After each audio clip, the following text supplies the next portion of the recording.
Tout le monde, me voilà de retour dans une nouvelle vidéo. Tout d'abord, je tenais à vous souhaiter une bonne et heureuse année. Je viens vous faire mon premier podcast de couture, sachant que je n'ai pas réalisé énormément de cousettes. Fin 2021, début 2022. Donc, je vais vous présenter tout d'abord le top que je me suis cousu pour les fêtes de Noël. Donc, qui est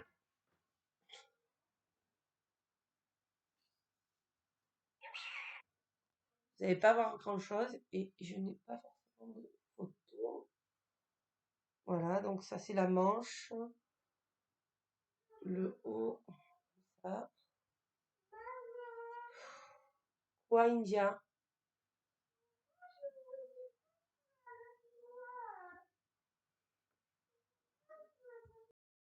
Donc, je l'ai fait dans un tissu de Dressenstoffen que j'avais acheté l'année dernière. Mais l'année dernière, enfin, 2020. Voilà. Donc, voilà pour. Donc, c'est un patron. Alors, je n'ai plus la planche technique, je ne la trouve pas et je n'arrive pas à remettre la main dessus. J'ai juste mes pièces de patron, sachant que ce patron fait seulement deux pièces, donc il est extrait de ce magazine-là, donc ça je vais vous montrer. Donc c'est le Burda Style Plus, hors série numéro 95. De l'automne-hiver 2020. Donc, c'était un magazine de l'année dernière. J'avais déjà réalisé ce haut l'an dernier, que je porte d'ailleurs dans mon premier Old Risenstoffen, je crois. Voilà, je vous mets le lien aussi là, je sais pas, je vais voir. Voilà, voilà. Donc c'est le même, mais en noir. Mais celui-là, voilà, je l'avais fait l'année d'avant. C'est clairement la même chose, mais vu que j'y suis bien dedans.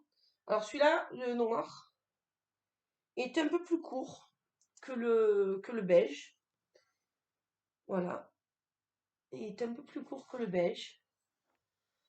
Donc voilà, celui-là, ça va plus être un top. Et le beige, ça c'est plus une tunique, quoi. Je veux dire, on peut le mettre qu'avec un legging et ça va pas choquer. Par contre, le beige est vraiment très transparent, donc on est obligé de mettre un débardeur ou un fond de robe ou quelque chose pour cacher dessous. Moi, en tout cas. Donc ça, c'est mes deux vêtements que j'ai portés pour les fêtes.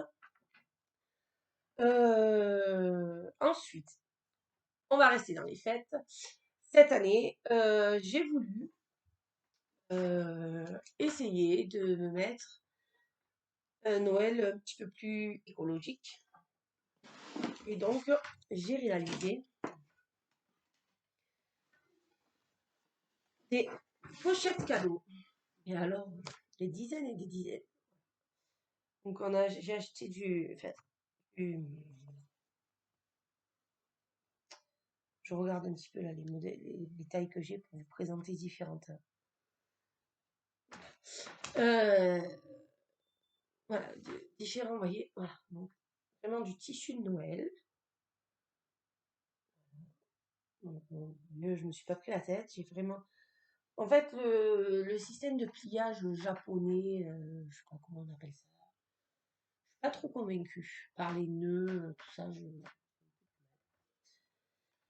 Donc, je m'étais dit, bah, à la limite, je veux bien, je fais des pochettes cadeaux, comme ça en plus, hein, c'est beaucoup plus rapide. Je suis du genre à faire beaucoup de cadeaux à mes enfants. C'est au choix. Donc, j'avais beaucoup de pochettes à faire. Donc, voilà. Donc, il y avait les rouges comme ça.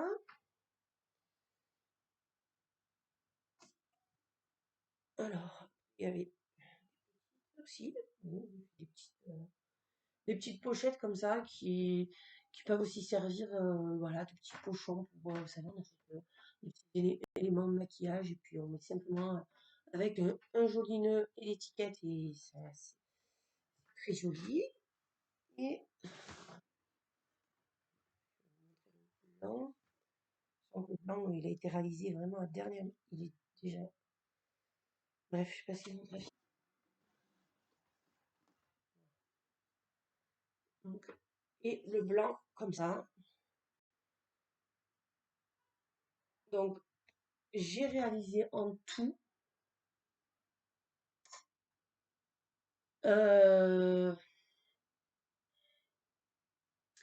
25, ouais, 25 pochettes cadeaux comme ça. Euh,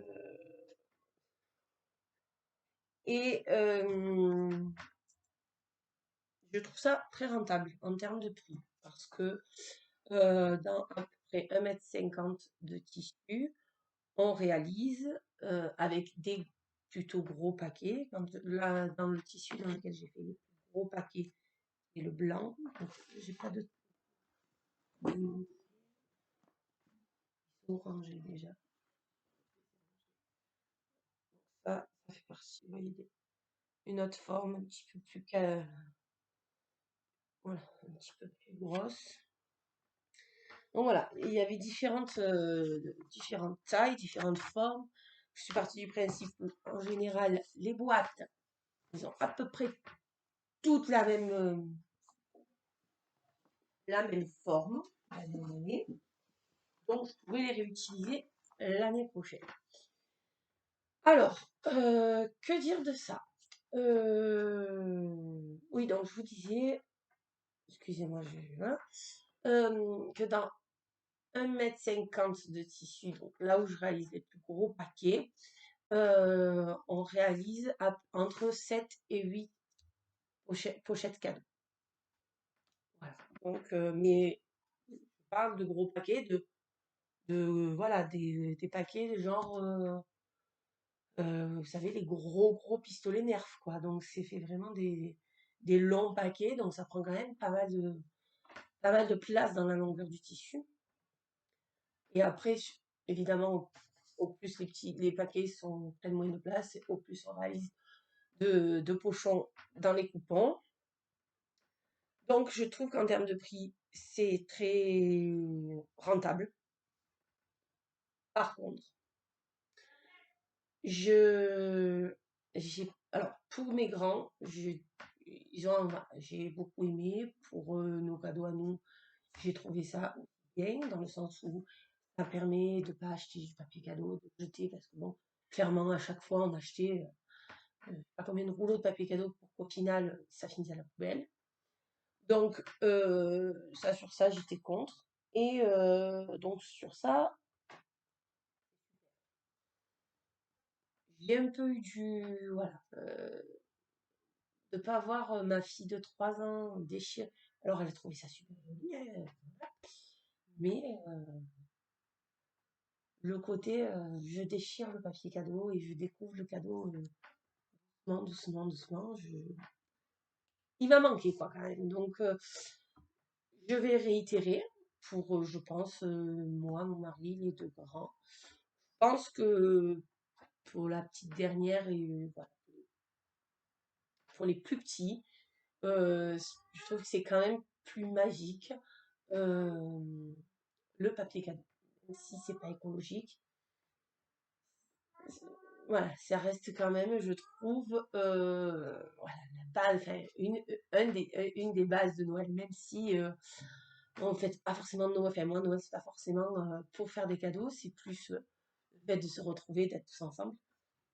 Voilà, c'est comme ça. Euh, donc voilà pour mes réalisations de fête. Euh, donc je vous mettrai une photo quand même voilà, du matin de Noël avec les papiers cadeaux là, je pense. Voilà. Donc voilà, ça c'est ce que j'ai fait. Ensuite, en décembre, j'ai pris du grade et je suis devenue tata. Donc, pour l'arrivée de mon neveu, j'ai réalisé des sorties de bain, voilà, et des lingettes nettoyantes. Je n'ai pas là à vous présenter, mais je vais vous mettre en photo ici. Voilà. Ici, par là, voilà. Donc, les tissus, que ce soit l'éponge ou la popeline, que ce soit la popeline, puisque ça fait le coton de dinosaure, ou, ouais, c'est ça. Ou le coton Toy Story, les deux viennent de Quartier des Tissus. Voilà. Je ne sais pas s'il y en a encore en stock, je ne sais pas du tout. Ensuite, ça c'est un gros fail et je vais vous demander conseil. J'avais prévu d'y réaliser, bon même si elle en a, tout le monde en met, etc. Un tour de lit.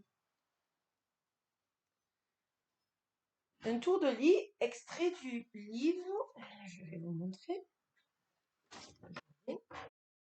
Extrait, extrait de ce livre-là. Donc, 9 mois pour coudre les indispensables de bébé.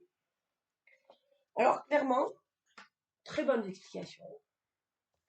Je pense que mon problème vient de mon tissu. Voilà, donc, rien de compliqué hein, dans l'affaire. On est d'accord. Sauf que, je ne sais pas pourquoi ça m'a fait. Enfin, mon tissu a bougé en fait quand j'ai piqué. Ah, voilà, pourtant j'avais épinglé partout, je ne comprends pas. Et ça a fait ça, ce truc moche là. Voilà. Que franchement, ça fait 2 fois que je découds, que je recouds, et ça fait toujours la même chose.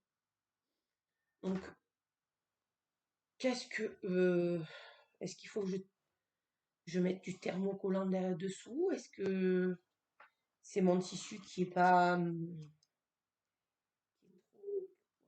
assez rigide pour le tour de lit? Je ne sais pas. Bon, toujours est-il que ça peut quand même dépanner. Hein. C'est pas parfait, mais il peut dépanner. Mais comme c'est pas parfait, ben je ne l'ai pas donné. Ça ne me convenait pas, ça ne me satisfaisait pas. Oui, je suis un peu perfectionniste sur les mots. Et deuxième gros fail. Donc toujours du même, je pense que première fois hein, pour moi que je faisais ça. J'ai voulu faire une gigoteuse. Donc la gigoteuse qui présente, elle est où ce gigoteuse?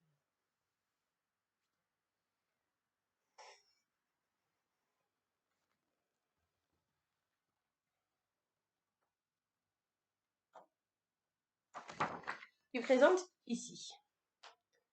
Voilà, j'ai voulu faire celle-là. Bon, là je vous montre que le dos, parce que le devant il est défait déjà. Parce que, donc la gigoteuse va très bien, il n'y a pas de problème. Mais, vous voyez les bretelles? Ben, c'est moche. Les bretelles sont pas pareilles.